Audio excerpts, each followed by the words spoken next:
Banten dan pemberatan sejarah sekolah.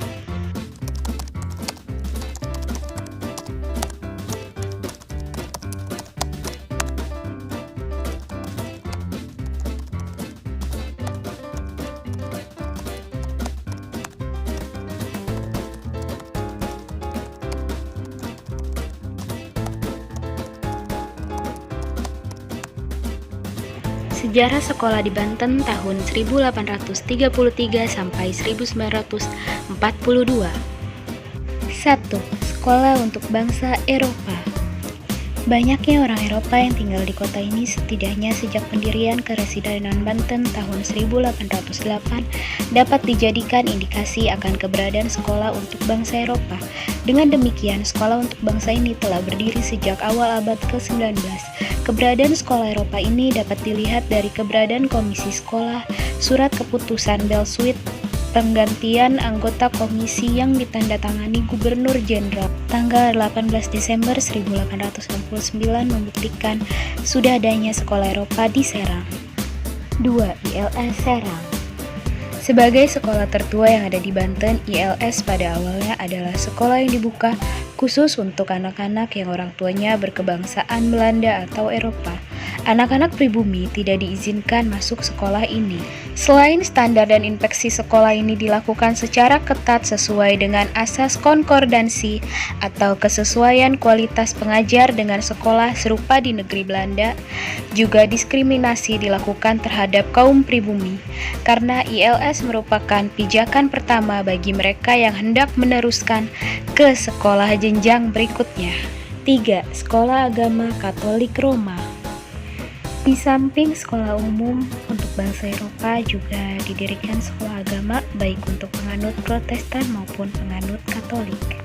Sekolah agama untuk penganut Protestan diyakini telah ada sejak berdirinya gereja Protestan pada tahun 1846. Keyakinan ini didasarkan pada fakta bahwa mayoritas orang Belanda yang tinggal di Serang beragama Kristen Protestan.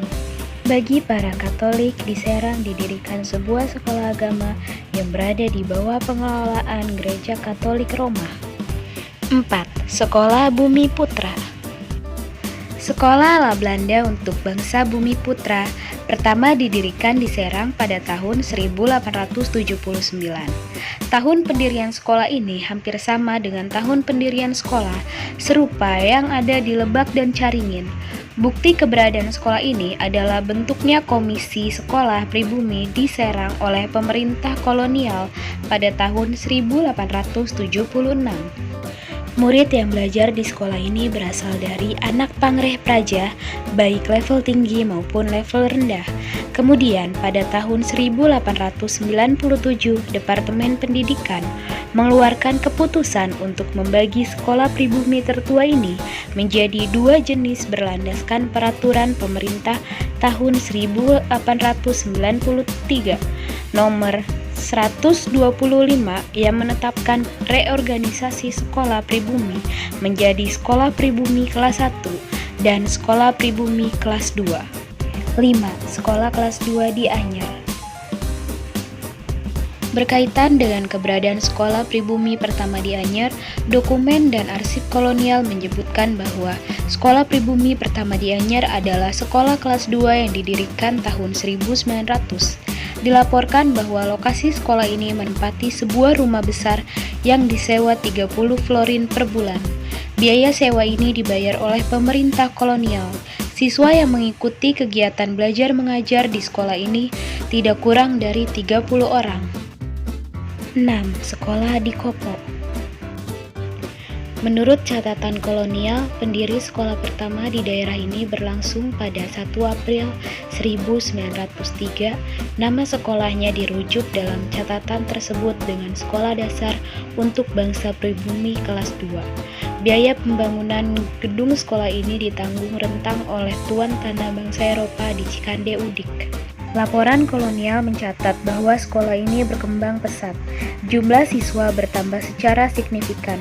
Namun, lokal bangunan tidak memungkinkan mendukung proses belajar mengajar dengan nyaman.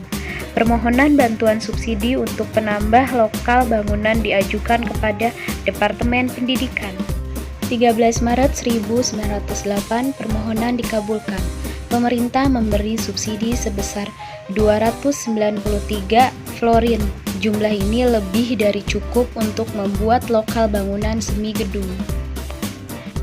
Berikut penjelasan dari saya mengenai Banten dan pembaratan sejarah sekolah. Terima kasih semuanya sudah menyempatkan waktu untuk mendengarkan saya. Bye.